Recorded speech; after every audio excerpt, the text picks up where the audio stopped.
Missile મેનની પ્રેરણાદાયક સફર એક નાનકડા દરિયાકાંઠાના ગામમાં, જ્યાં પવનમાં મીઠાશ અને જીવનમાં સંઘર્ષ હતો. ત્યાં જન્મ્યો એક એવો બાળક જે આગળ જઈને આખા દેશનું ગૌરવ બન્યો. આ બાળકનું નામ હતું અબ્દુલ કલામ. કલામનું પરિવાર બહુ ગરીબ હતું.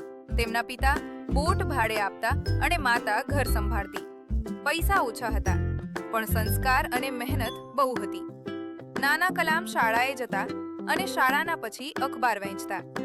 સવારથી સાંજ સુધી મહેનત, પણ ચહેરા પર હંમેશા સ્મિત.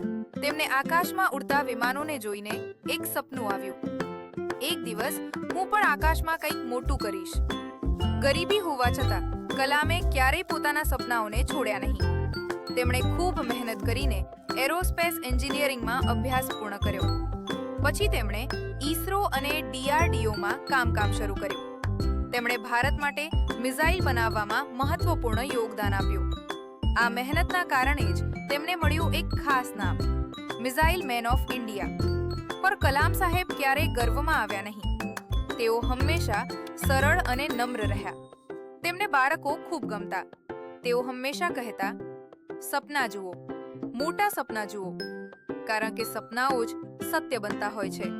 2002માં તેઓ ભારતના રાષ્ટ્રપતિ બન્યા. પણ તેઓ કોઈ સામાન્ય રાષ્ટ્રપતિ નહોતા.